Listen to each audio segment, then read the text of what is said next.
Salut à tous, c'est Hugo de la chaîne NSS et aujourd'hui on va reparler un petit peu commercial puisque apparemment la dernière vidéo où je vous avais présenté la montre, ça vous a pas mal plu. Du coup je voulais aborder la présentation de produits de manière un petit peu différente mais toujours sur Premiere Pro, ça on est d'accord. Et du coup je vais vous montrer la démarche pour créer la présentation que vous avez vue en introduction et pour vous donner une petite idée, à la base on part juste de cette photo. Donc il y a du boulot mais ne vous inquiétez pas, comme d'habitude c'est simple, c'est rapide et je vous propose de voir ça tout de suite sur Premiere Pro.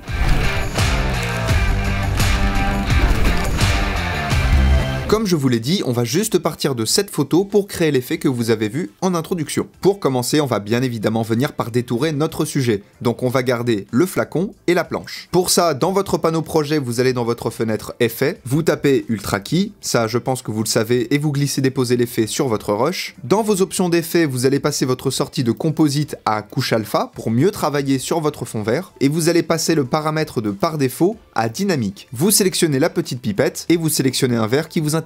Une fois que c'est fait, vous allez prendre l'outil plume de l'effet opacité, et là on va venir faire un masque pour garder grossièrement la forme de la bouteille, et surtout pour délimiter la table. Voilà, quelque chose comme ça, et ensuite dans votre effet Ultra Key, vous repassez la sortie de couche alpha à composite. Si votre masque n'est pas parfait et qu'il y a des petites coquilles comme ça, bien évidemment n'hésitez pas à le retoucher. Voilà, et pour l'instant on a ceci. Ensuite, je vais venir monter ma photo d'une ligne, et on va venir glisser un fond. Alors bien évidemment, vous devez le savoir, mais je le rappelle pour ceux qui sont débutants, quand on fait une incrustation fond vert, on prévoit toujours le fond que l'on va mettre avant de faire la photo sur fond vert. Sinon, une fois que vous avez trouvé un fond qui vous intéresse, personnellement j'ai choisi une forêt un petit peu enneigée, vous placez votre fond dans la timeline et vous le replacez dans votre image. Comme ça, pour l'instant, ça me paraît plutôt pas mal, et on va rajouter un effet de flou, puisque bien évidemment, il y a de la profondeur, donc notre fond ne peut pas avoir la même netteté que notre produit qui lui est beaucoup plus proche de la caméra. Donc toujours dans votre panneau projet, dans votre fenêtre effet, vous allez taper flou gaussien, et vous le glissez déposer sur votre fond. Dans vos options d'effet, vous allez augmenter la valeur de flou, alors ça va être libre à vous de jauger comme vous le voulez, selon la profondeur que vous aurez dans votre contexte, mais personnellement je vais passer sa valeur à 20. Et là on est plutôt pas mal. Ensuite, et ce qui va vraiment donner un cachet très intéressant à notre effet, ça va être de rajouter des éléments au premier plan, pour créer encore plus de profondeur. En l'occurrence, j'ai choisi de mettre quelque chose en rapport avec la forêt,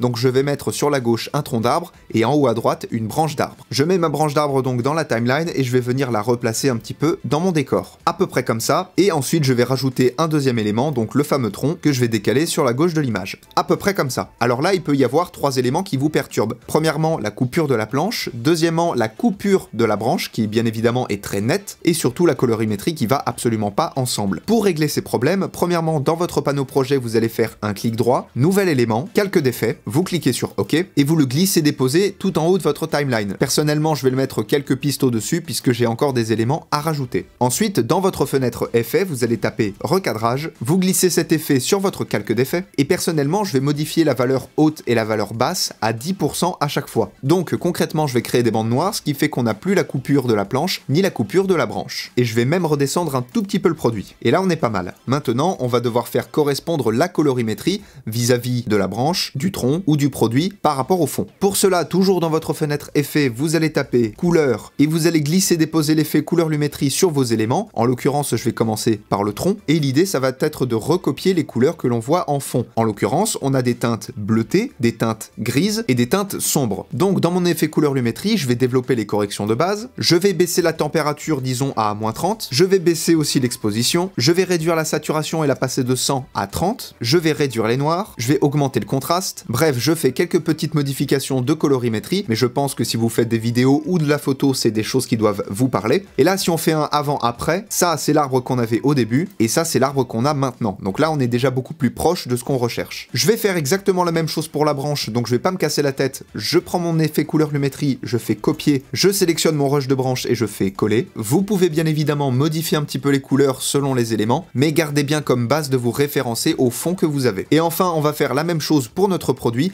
donc pour le coup je vais pas vous montrer toutes les étapes parce que c'est un petit peu long, et surtout que vous et moi on n'aura absolument pas le même rush, mais je vous montre simplement un petit avant-après. Ça c'est le rush avant, et ça c'est c'est le rush après. J'ai fait un masque pour séparer la bouteille de la planche, donc j'ai pu les modifier indépendamment puisque sinon les couleurs ne correspondaient pas et à chaque fois on avait des teintes qui étaient assez éloignées les unes des autres. Donc je vous conseille de faire la même chose, séparer votre produit du support sur lequel il repose pour pouvoir avoir plus de confort, plus de possibilités dans la modification de la couleur des éléments. Une fois que vous avez terminé votre colorimétrie, on va à nouveau rajouter un effet de flou puisque si le fond est flou parce que notre mise au point est sur le produit, étant donné que l'arbre et la branche sont plus proches de nous, ils doivent être aussi un petit peu flous. Donc retournez dans votre fenêtre effet, vous tapez à nouveau flou gaussien, vous le glissez déposé sur un de vos éléments qui se trouve au premier plan et vous augmentez sa valeur pour avoir un flou qui soit cohérent avec votre image. En l'occurrence, je vais le passer à 10. Une fois que c'est fait, je copie le flou, je le colle sur mon autre élément et là on a donc la branche et l'arbre qui sont flous puisqu'ils sont plus proches de nous vis-à-vis de la mise au point. Maintenant qu'on a fait ça, on va créer une parallaxe. Alors une parallaxe, pour ceux qui ne savent pas ce que c'est simplement de créer une animation de profondeur avec des photos. Je vous mets un lien en haut de l'écran si vous voulez apprendre plus en profondeur comment on fait. Mais là pour le coup ça va être très simple, il va falloir faire en sorte que les points d'ancrage de chacun de nos éléments se trouvent au milieu de notre image. Par exemple, si je sélectionne le tronc et que je vais dans les options d'effet et que je sélectionne le point d'ancrage, on voit que le point d'ancrage est effectivement au niveau du tronc. Mais pour faire une bonne parallaxe, il faudrait qu'il soit au milieu de l'image. Pour ça, il y a une technique très simple. Vous faites un clic droit sur votre élément, vous cliquez sur imbriquer, vous faites OK.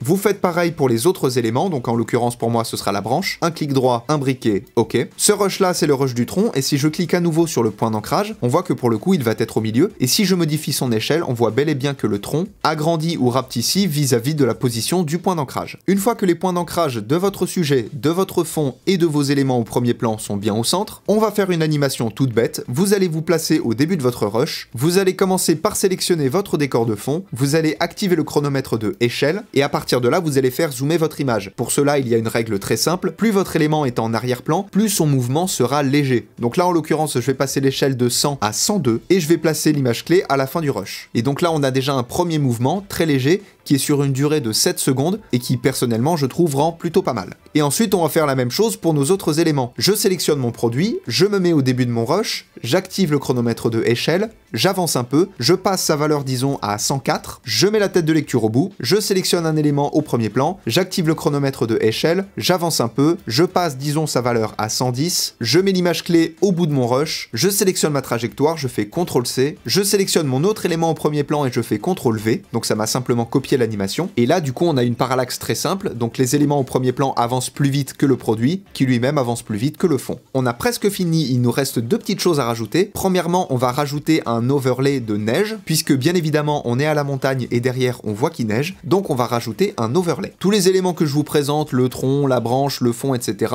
tout ça, ça se retrouve sur Google, et pour ce qu'on va voir maintenant, ça se retrouve sur YouTube. L'overlay ressemble donc à ça, à de la neige sur fond noir. Je vais sélectionner uniquement la partie vidéo pour le glisser dans ma timeline pour ne pas avoir l'audio, puisque ça ne m'intéresse pas. Je vais raccourcir mon rush, je sélectionne mon calque, et là on va modifier les modes de fusion. Pour les modes de fusion, je vous mets également un tuto en haut de l'écran, mais l'idée va être simplement de retirer la couleur noire et de garder le blanc. Donc pour cela, dans vos options d'effet, vous avez les modes de fusion, et vous allez passer de normal à écran. Donc avec l'overlay de neige, ça rajoute un petit peu de cachet, ça rajoute une texture très intéressante, et c'est surtout très thématique. Et enfin pour finir, j'ai rajouté deux fichiers audio. Premièrement, un son de vent qui nous donne ceci.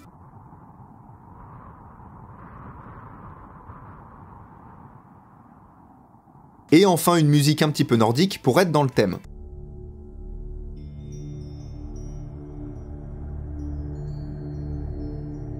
Et donc une fois que vous avez placé vos éléments, fait votre colorimétrie, créé la parallaxe et rajouté une ambiance sonore, juste avant je vous remets cette photo pour vous rappeler de quoi on est parti, et maintenant on a ceci.